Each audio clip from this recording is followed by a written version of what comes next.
بسم اللہ الرحمن الرحیم اعوذ باللہ من الشیطان اللعین الرجیم بسم اللہ الرحمن الرحیم نحمدہ ونصلی علی رسولہ الکریم وآلہ الاطہار۔ عزیز طلاب اکرام، کتاب توضیح المسائل کے اسباق ہم مسلسل پڑھ رہے ہیں۔ آج 25واں سبق ہم شروع کر رہے ہیں، جس کا عنوان ہے زکوٰۃ واجب ہونے کی شرائط۔ یعنی زکوٰۃ کے بارے میں ہم تمہیداً کچھ پہلے بیان کر کے آئے ہیں کہ زکوٰۃ کتنی چیزوں پر واجب ہے، زکوٰۃ کس کس طرح واجب ہے، کس کا کتنا نصاب ہے۔ یہ چیزیں کچھ پہلے ہم بیان کر کے آئے ہیں اور کچھ آگے بیان ہوں گی۔ جن 10 چیزوں پر زکوٰۃ واجب ہے، ان 10 چیزوں پر زکوٰۃ واجب ہونے کی کچھ شرائط ہیں کہ مثلا سونا، چاندی، گیہوں، جو، کھجور، کشمش وغیرہ یہ جتنی چیزیں ہیں ان پر زکوٰۃ واجب تو ہے، لیکن کس شرط کے ساتھ واجب ہے، وجوب کس وقت اور کس شرط کے ساتھ ہوگا۔ جب واجب ہونا ثابت ہو جائے گا اور اس کی شرائط جو ہے وہ پوری ہو جائیں گی، تو اس کے بعد آتا ہے مرحلہ کہ کتنی واجب ہے اور کس طرح اس کو خرچ کرنا چاہیے، کہاں کہاں پر خرچ کرنا چاہیے۔ یہ ساری چیزیں بعد میں آئیں گی۔ اس وجہ سے سب سے پہلے ہم پڑھیں گے کہ زکوٰۃ واجب ہونے کی شرائط کیا ہیں، کن صورتوں میں زکوٰۃ واجب ہوتی ہے۔ آئیے ہم تفصیل کے ساتھ یہ پڑھتے ہیں۔ مسئلہ نمبر 1825،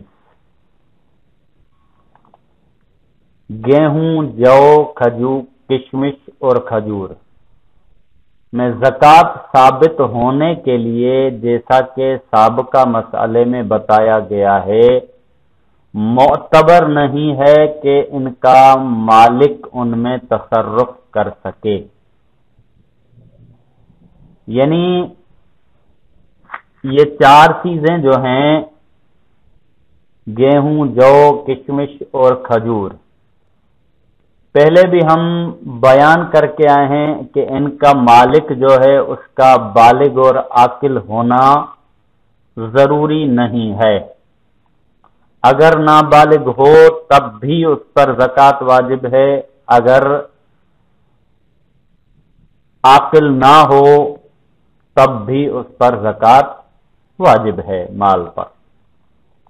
تو اسی کو بیان کر رہے ہیں کہ سابقہ مسئلے میں بتایا گیا کہ معتبر نہیں ہے کہ ان کا مالک ان میں تصرف کر سکے۔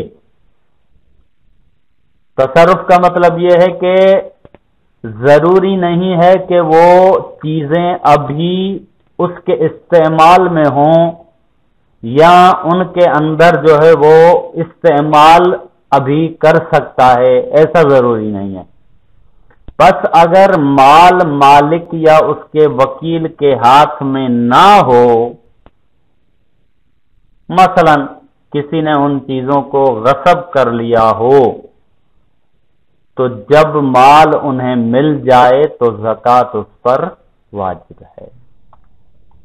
یعنی اگر اس کے مالک کے تصرف میں نہ ہو یا مالک کے وکیل کے تصرف میں نہ ہو، یعنی گویا کہ مالک اور اس کے وکیل کے ہاتھ میں یہ چیزیں نہ ہو، اب کس طرح نہیں ہوں گی؟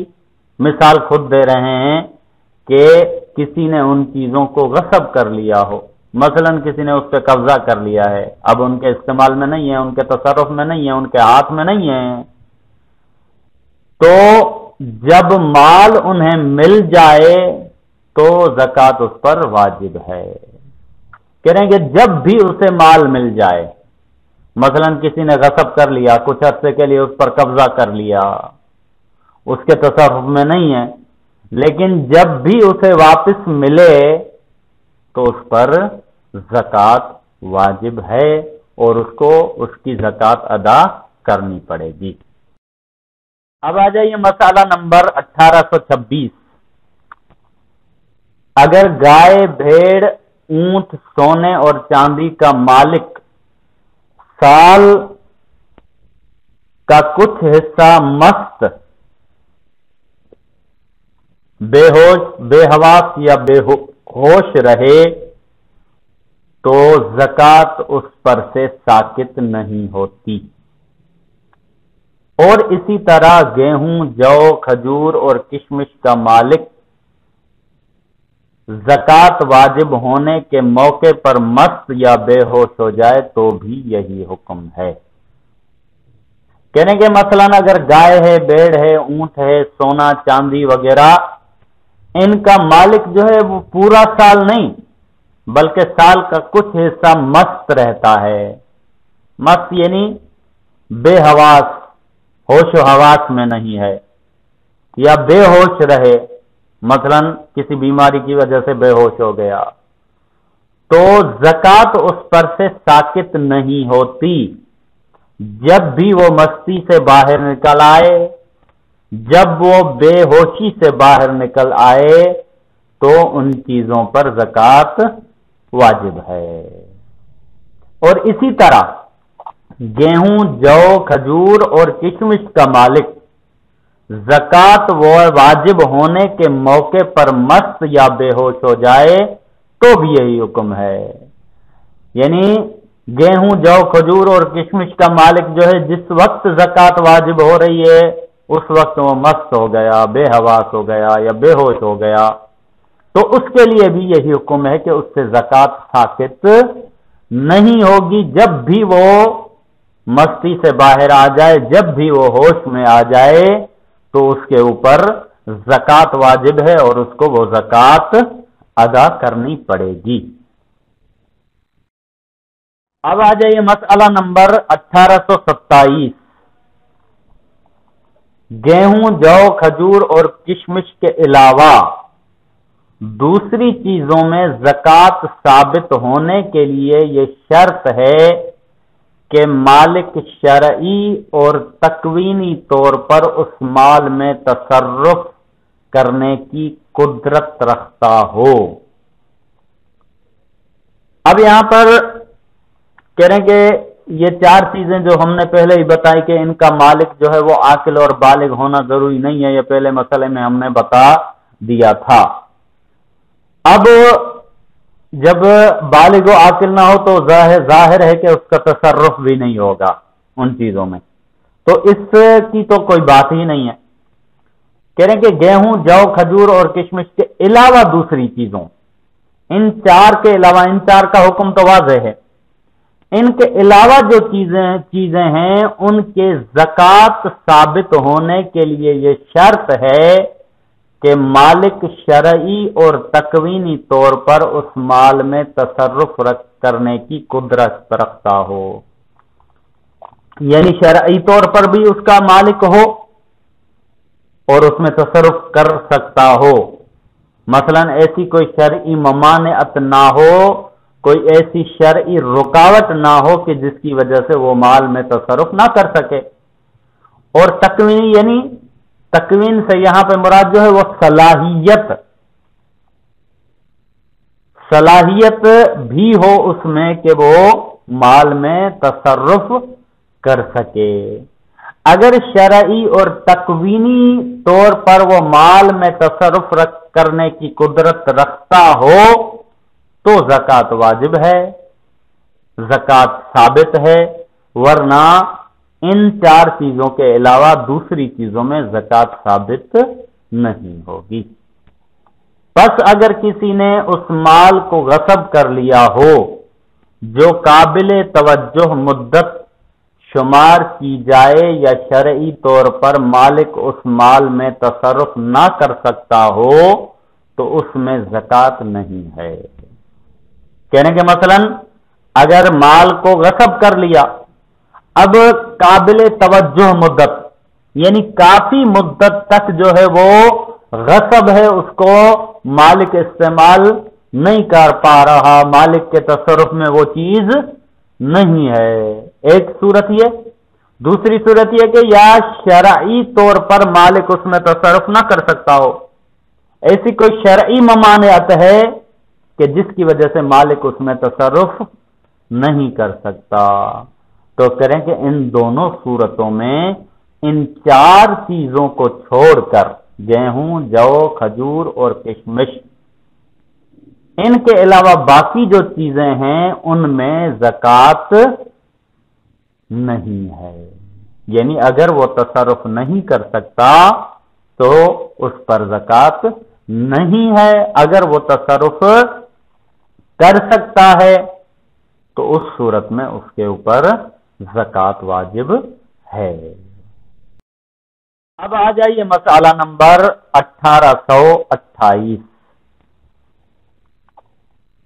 اگر کسی نے سونا اور چاندی یا کوئی اور چیز جس پر زکوٰۃ دینا واجب ہو کسی سے قرض لی ہو اور وہ چیز 1 سال تک اس کے پاس رہے تو ضروری ہے کہ اس کی زکوٰۃ دے۔ جس نے قرض دیا ہو اس پر کچھ واجب نہیں ہے۔ مثلا میں نے کسی سے سونا یا چاندی یا ایسی کوئی چیز جو ہے جس پر زکوٰۃ واجب ہوتی ہے، میں نے کسی سے قرضے کے طور پر لے لی کہ مثلا مجھے یہ چیز قرضے کے طور پر دے دو، میں تمہیں لوٹا لوں گا۔ اب جب وہ اس کے پاس قرضے کے طور پر ہے، پورا 1 سال گزر گیا، وہ چیز اس کے پاس رہی اور اس کے استعمال اور تصرف میں رہی، تو جس نے قرض لیا ہے، جس نے وہ چیز قرضے پر لی ہے، اس کو چاہیے، کیونکہ استعمال اس نے کی ہے تو اس کو چاہیے کہ اس کی زکوٰۃ ادا کرے۔ جس نے قرضہ لیا ہے، جس نے چیز قرضے پر لی ہے، اس کو چاہیے کہ اس کی زکوٰۃ ادا کرے، اگرچہ وہ ملکیت کسی اور کی ہے، کیونکہ اس وجہ سے کہ اس کے پاس پورا سال رہی ہے تو اس وجہ سے اسے زکوٰۃ اس پر دینی چاہیے۔ اب وہ اگر زکوٰۃ دے گا تو مالک کے لیے کیا حکم ہے؟ تو کہہ رہے ہیں کہ اور جس نے قرض دیا ہو اس پر کچھ واجب نہیں ہے۔ قرضہ دینے والا جس نے وہ چیز قرضے کے طور پر اسے دی ہے اس پر کچھ واجب نہیں ہے، لیکن اگر قرض دینے والا اس کی زکوٰۃ دے دے تو لینے والے سے زکوٰۃ ساقط ہو جائے گی۔ بیچارہ قرضے والا، قرضہ دینے والا اتنا اچھا آدمی ہے کہ اس نے قرضہ بھی دیا اور اس کے ساتھ ساتھ اس کے استعمال میں چیز بھی دے دی اور اس کے ساتھ ساتھ اس کی زکوٰۃ بھی ادا کر دی۔ کہہ رہے کہ جب قرضہ دینے والا خود اس کی زکوٰۃ ادا کر دے تو پھر قرضہ لینے والے پر کچھ واجب نہیں ہے، قرضہ دینے والے سے زکوٰۃ ساقط ہے۔ آج کل کے زمانے میں ایسے اشخاص کا ملنا بڑا ہی مشکل ہے۔ اللہ سب کو ایسا کرنے کی توفیق عنایت فرمائے۔